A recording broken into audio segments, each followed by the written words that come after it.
Hello दोस्तों, मेरे YouTube channel में आपका स्वागत है।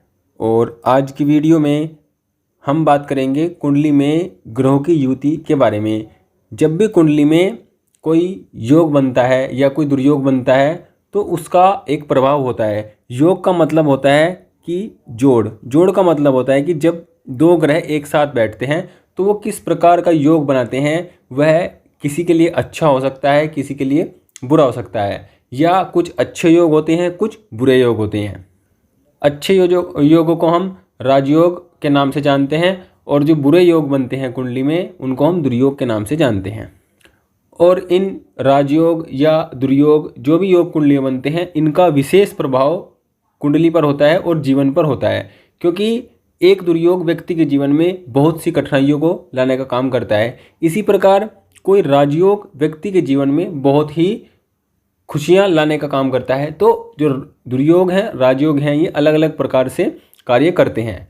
सभी की कुंडली में कुछ दुर्योग होते हैं, कुछ राजयोग होते हैं। इसी प्रकार से कुंडली में कुछ जीवन में कुछ अच्छा चलता रहता है, कुछ खराब चलता रहता है। तो ये सब दुर्योग और राजयोग के होने से होता है। कभी कभी कुंडली में दो ग्रहों की युति होना, कॉम्बिनेशन होना, ये अपने आप में राजयोग बन जाता है। और कभी कभी कुंडली में दो ग्रहों का आपस में साथ होना ये एक साधारण फल देने वाला होता है। तो कुंडली में जब दो ग्रह साथ में होते हैं तो किस प्रकार का फल देते हैं, इस बारे में हम जानेंगे। वीडियो अच्छी लगे तो प्लीज़ वीडियो को लाइक करें, चैनल को सब्सक्राइब करें।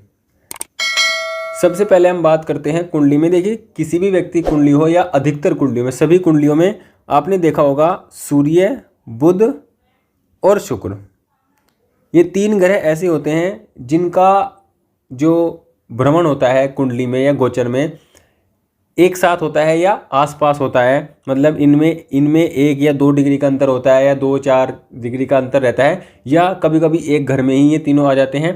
कहने का मतलब है कि तीनों ग्रह एक साथ रहते हैं, या फिर सूर्य के साथ शुक्र होते हैं, कभी सूर्य के साथ बुध होते हैं, कभी बुध के साथ शुक्र होते हैं। तो ये जो कॉम्बिनेशन होता है अधिकतर कुंडलियों में देखने को मिलता है, सूर्य बुध का हो, सूर्य शुक्र का हो। तो ये किस प्रकार व्यक्ति के जीवन को प्रभावित करता है। कुंडली में जब सूर्य और शुक्र साथ में होते हैं तो ये किस प्रकार का प्रभाव देते हैं। मतलब कुंडली में अगर सूर्य के साथ शुक्र हैं तो ये किस प्रकार का प्रभाव देते हैं। देखिए, जब अगर हम सूर्य शुक्र के योग की बात करते हैं तो ये अपने आप में एक बहुत अच्छा योग नहीं माना जाता है। इसमें बहुत कुछ कमियां होती हैं, कुछ अच्छाई भी होती हैं, अच्छाई कम होती हैं, कमियां अधिक होती हैं। क्योंकि देखिए, सूर्य जो होता है वो शरीर का कारक होता है, आत्मविश्वास का कारक होता है, मान सम्मान का कारक होता है, जीवन में ऊंचाई का कारक, करियर का कारक, इन सब का कारक सूर्य यहाँ पर होता है, पिता का कारक होता है। अगर हम सूर्य की कारकत्व की बात करते हैं तो, और अगर सूर्य के तत्व की बात करते हैं तो सूर्य यहाँ पर अग्नि तत्व के ग्रह होते हैं। उसी प्रकार अगर हम शुक्र की बात करते हैं तो शुक्र जो होता है वो प्यार का ग्रह होता है, खुशी का ग्रह होता है, धन का ग्रह होता है, भौतिक सुख सुविधाओं का ग्रह होता है। ये किसी भी प्रकार का सुख हो, आनंद हो, एंटरटेनमेंट हो, लग्जरी कोई भी हो, वो सब शुक्र से देखते हैं। शुक्र का जो तत्व होता है वो जल तत्व होता है। तो इस प्रकार अगर हम इस योग की बात करते हैं तो एक अग्नि तत्व और एक जल तत्व। तो अगर हम देखें कि अगर अग्नि और जल का अगर हम मिलन करवाते हैं या उनको साथ में लाने का काम करते हैं तो यहाँ पर देखिए अग्नि शांत हो जाती है। तो कहने का मतलब है कि सूर्य और शुक्र अगर साथ में होते हैं तो यहाँ पर सूर्य पीड़ित होते हैं। सूर्य का प्रभाव व्यक्ति के जीवन में अधिक नकारात्मक होता है। सूर्य से संबंधित जो तत्व हैं, सूर्य से संबंधित जो कार्य हैं व्यक्ति के जीवन में बहुत अधिक अच्छे नहीं होते हैं, क्योंकि सूर्य और अगर शुक्र साथ में आते हैं तो ये व्यक्ति के जीवन में बहुत प्रभाव देने वाले होते हैं। देखिए, शुक्र धन का कारक है, सूर्य मान सम्मान का कारक है। तो ऐसे व्यक्ति के जीवन में धन भी होगा, मान सम्मान भी होगा।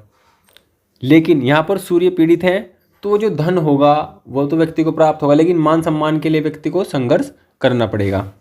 कहने का मतलब ये है कि सूर्य और शुक्र के साथ, मतलब सूर्य और शुक्र अगर साथ में होते हैं तो ये सूर्य से संबंधित चीज़ों को व्यक्ति के जीवन में लाने से संबंधित परेशानियों को देते हैं। सूर्य से संबंधित परेशानियाँ व्यक्ति होते हैं। ऐसे व्यक्ति, देखिए, सूर्य से संबंधित अगर परेशानी होती है ऐसे व्यक्ति नमक का सेवन बहुत अधिक करता है, क्योंकि यहाँ पर शुक्र का प्रभाव बढ़ जाता है। ऐसे व्यक्ति के जीवन में देखिए सूर्य और शुक्र जब साथ में हो तो ऐसे व्यक्ति के जीवन में क्या होता है, पिता से मतभेद 100% ऐसे व्यक्ति की कुंडली में देखने को मिलेंगे या जीवन में देखने को मिलेंगे।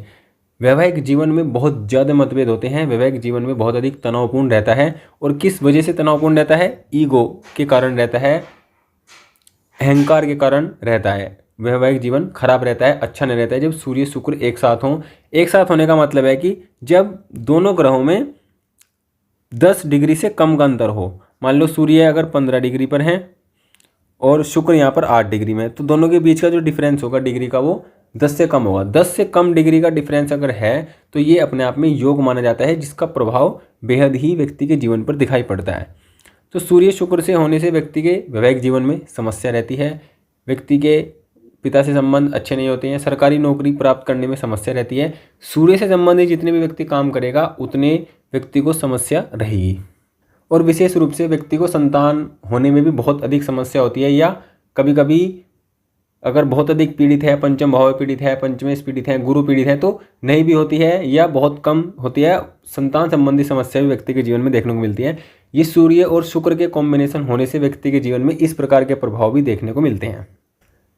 सूर्य और शुक्र जो दो ग्रह होते हैं ये आपस में एक दूसरे के शत्रु होते हैं, तो इनका एक साथ बैठना ही सही नहीं होता है। सही नहीं होने का मतलब है कि अगर सूर्य से संबंधित मित्र की राशि होंगी, जैसे गुरु की राशि, मंगल की राशि, वहाँ पर शुक्र अकारक बनेंगे। और अगर शुक्र के मित्र ग्रह की राशि होंगी, जैसे कि बुध की और शनि की होंगी, तो यहाँ पर सूर्य कारक बनेंगे। तो दोनों का योग जो होता है ये अच्छा नहीं माना जाता है, अच्छा नहीं होता है। चारित्रिक समस्या भी ऐसे व्यक्ति के जीवन में रहती है।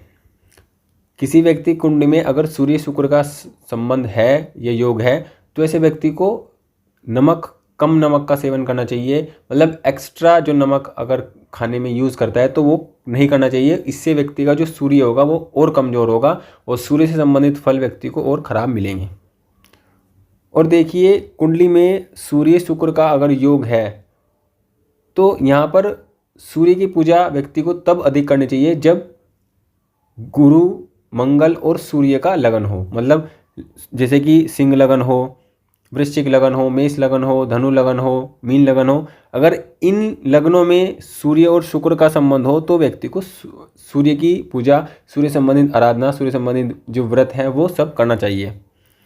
और अगर शुक्र से संबंधित है, जैसे कि कुंभ लगन है, मिथुन लगन है, कन्या लगन है, अगर इस तरह के लगन है, शुक्र की मित्र राशियों के लगन है और सूर्य और शुक्र का यहाँ पर कॉम्बिनेशन, तो शुक्र को अधिक मजबूत यहाँ पर करना बेहतर रहेगा।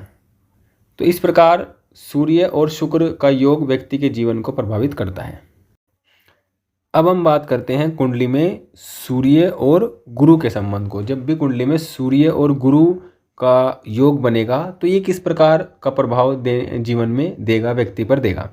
देखिए, सूर्य और गुरु आपस में परम मित्र ग्रह होते हैं। सूर्य भी अग्नि तत्व होते हैं और गुरु भी यहाँ पर अग्नि तत्व ग्रह ही होते हैं। सूर्य भी यहाँ पर पुरुष ग्रह की कैटेगरी में आते हैं, गुरु भी यहाँ पर पुरुष ग्रह की कैटेगरी में आते हैं। तो सूर्य और गुरु का संबंध कुंडली में अगर कहीं भी है तो ये किसी भी व्यक्ति की कुंडली में किसी भी राजयोग से कम नहीं होता है, क्योंकि सूर्य और गुरु आपस में जब भी संबंध बनाते हैं किसी भी कुंडली में तो ये अपने आप में व्यक्ति के जीवन में कल्प वृक्ष के समान कार्य करता है। मतलब जब भी व्यक्ति के जीवन में किसी प्रकार की सहायता की आवश्यकता व्यक्ति को पड़ती है तो दैवीय कृपा हो, अचानक से हो, किसी भी प्रकार से व्यक्ति को वहाँ उस समय में सहायता व्यक्ति को प्राप्त हो जाती है। मतलब ऐसे व्यक्ति के लिए कुछ भी अलभ्य नहीं है, कुछ भी असंभव नहीं है। ऐसा व्यक्ति हर कार्य को सिद्ध कर सकता है, हर कार्य को प्राप्त कर सकता है, हर उपलब्धि को प्राप्त कर सकता है, लक्ष्य को प्राप्त कर सकता है। सूर्य गुरु अगर किसी व्यक्ति के लगन से संबंध बनाते हैं तो ये अपने आप में एक अत्यंत श्रेष्ठ व्यक्तित्व का निर्माण करते हैं, जिसमें व्यक्ति के पास ज्ञान भी होगा, व्यक्ति के पास मान सम्मान भी होगा। ऐसा व्यक्ति परम भाग्यशाली होता है। मतलब सूर्य और गुरु का संबंध अगर कुंडली में होता है तो ये व्यक्ति को परम से परम भाग्यशाली बनाता है।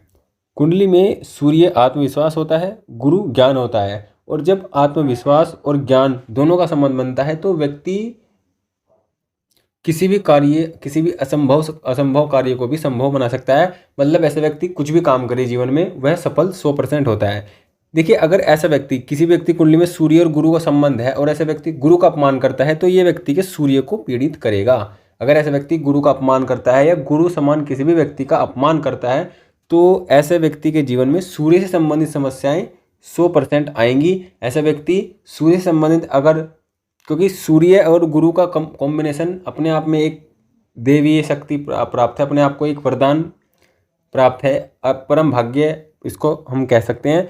गुरु, क्योंकि गुरु देखिए, गुरु को जब सूर्य का साथ मिलता है तो आत्मविश्वास को ज्ञान का साथ मिलता है, तो आत्मविश्वास से व्यक्ति अपने जीवन में किसी भी काम को बड़ी आसानी से कर लेता है, किसी भी काम को बड़ी आसानी से उसमें सफलता पा लेता है। लेकिन गुरु का अगर किसी की कुंडली में सूर्य और गुरु का संबंध है और ऐसे व्यक्ति गुरु का अपमान करता है तो ये सूर्य को पीड़ित करता है, जिससे व्यक्ति के जीवन में उसके आत्मसम्मान की कमी, मतलब उसके जीवन में मान सम्मान की कमी रहती है। चारित्रिक समस्या भी इस व्यक्ति के जीवन में हो सकती है।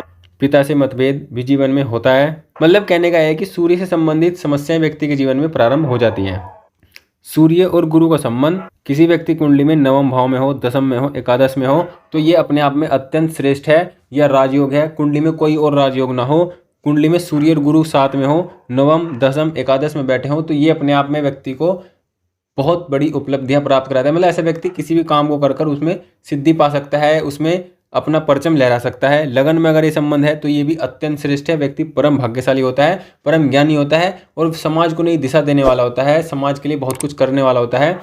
और ऐसा व्यक्ति विशेष रूप से धनवान तो होता है, किसी भी प्रकार से आवश्यकता उसको जीवन में किसी भी हेल्प की पड़ती है उसको अचानक से और उस समय सहायता भी प्राप्त हो जाती है। मतलब हर प्रकार से भाग्यशाली ऐसा व्यक्ति होता है।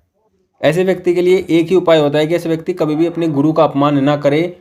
गुरु का जितना अपमान करेगा उतना व्यक्ति के जीवन में समस्या आएंगी और गुरु का जितना व्यक्ति सम्मान करेगा, जितना उनका सम्मान करेगा उतना व्यक्ति के जीवन में एक जो ग्रोथ है, हर प्रकार की सफलता है वो व्यक्ति को प्राप्त होगी।